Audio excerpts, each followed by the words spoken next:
আসসালামু আলাইকুম এভরিওয়ান। আজকে আপনাদের সাথে খুব মজার একটা রেসিপি শেয়ার করতে চলে এলাম। আজকে আমি আপনাদেরকে তৈরি করে দেখাবো বেবি সুইট। ঘরে থাকা উপকরণ দিয়ে আপনারা খুব সহজেই দোকানের মতো সফট এবং এই জুসি বেবি সুইট তৈরি করে নিতে পারেন। দেখতে পাচ্ছেন কতটা সফট হয়েছে। চলুন শুরু করা যাক। প্রথমে আমি এখানে 1 কাপ পরিমাণ গুঁড়ো দুধ নিয়ে নিচ্ছি। তার মধ্যে দিয়ে দিচ্ছি 1 টেবিল চামচ পরিমাণ সুজি। আরও ব্যবহার করছি 1 টেবিল চামচ ময়দা। দিয়ে দিচ্ছি আধা চা চামচ বেকিং পাউডার। বেকিং পাউডারটা খুব বেশি দিবেন না, তাহলে মিষ্টিটা ভেতর থেকে শক্ত থেকে যাবে। সবগুলো উপকরণকে ভালোভাবে মিশিয়ে নিচ্ছি। এবার মধ্যে দিয়ে দিলাম তেল। আপনারা চাইলে ঘি ব্যবহার করতে পারেন। এরপর অল্প অল্প করে দুধ দিয়ে আমি ব্যাটারটা তৈরি করে নেব।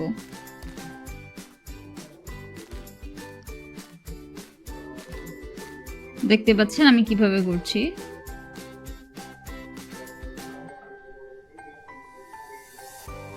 ব্যাটারটা এই পর্যায়ে একটু স্টিকি থাকবে।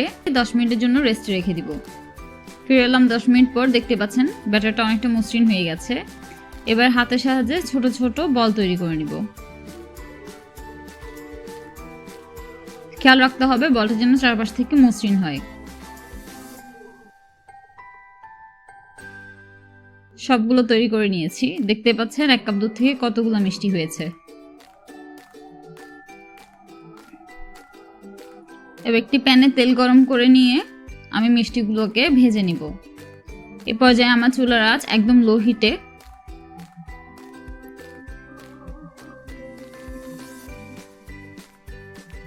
আলতো হাতে নেড়ে মিষ্টিগুলোকে ভেজে নিতে হবে। মিষ্টিগুলো যখন ফুলে আসবে সে পর্যায়ে চুলার আঁচ লো থেকে মিডিয়ামে নিয়ে নিতে হবে এবং কন্টিনিউয়াসলি নাড়াচাড়া করে মিষ্টিগুলোকে ভেজে নিতে হবে।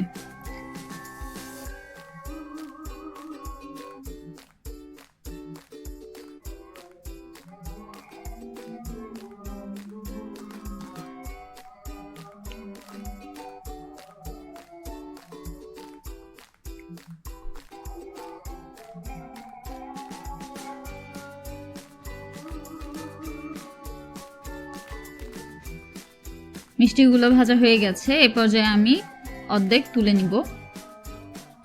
আমি যেহেতু 2 কালারের মিষ্টি করব, তার কারণে আমি অর্ধেকটা তুলে নিয়ে বাকি অর্ধেকটাকে আরেকটু ডিপ ফ্রাই করে ভেজে নিচ্ছি।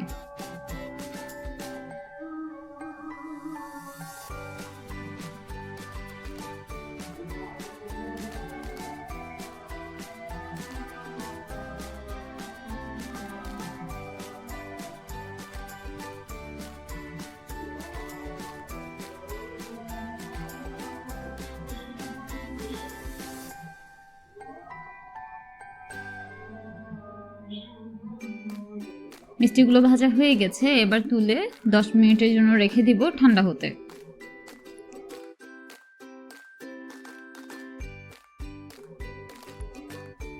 এর মধ্যে আমরা শিরাটা তৈরি করে নিব। শিরাটা তৈরি করার জন্য একটা পাত্রে আমি 1 কাপ পরিমাণ চিনি নিয়ে নিয়েছি। তার মধ্যে দিয়ে দিচ্ছি 1 কাপ পরিমাণ পানি। চিনি এবং পানির রেশিও সমান হতে হবে। এর মধ্যে দিয়ে দিচ্ছি 2টি এলাচ। সবগুলোকে নেড়ে মিশিয়ে নিব এবং অপেক্ষা করব চিনিটা সম্পূর্ণ গলে যাওয়া পর্যন্ত। এখানে আমি সামান্য ফুড কালার ব্যবহার করেছি। সেটাতে বলক চলে আসার পর আমি সেখানে মিষ্টিগুলো দিয়ে দিব। খেয়াল রাখতে হবে মিষ্টিটাকে একটু ঠান্ডা করে দিতে, না হলে মিষ্টিটা কুঁচকে যাওয়ার সম্ভাবনা থাকে। এবার হালকা হাতে নেড়ে আমি 10 মিনিটের জন্য এই শিরাতে মিষ্টিগুলো জাল করে নিব। ঢাকনা দিয়ে দিচ্ছি। লো হিটে আমি মিষ্টিগুলোকে 10 মিনিটের জন্য জাল করে নিচ্ছি। 10 মিনিট পর চুলার আঁচ আমি বন্ধ করে দিয়েছি। দেখতে পাচ্ছেন মিষ্টিগুলো অনেকটা শিরা টেনে নিয়েছে। এবার বাকি শিরাগুলো টেনে নেওয়ার জন্য আমি ঢাকনা দিয়ে এভাবে রেখে দিব ঠান্ডা হওয়ার জন্য।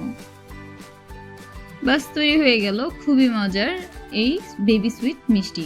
আপনারা চাইলে সাইজটা একটু বড় বা ছোট করে নিতে পারেন আপনাদের পছন্দ অনুযায়ী।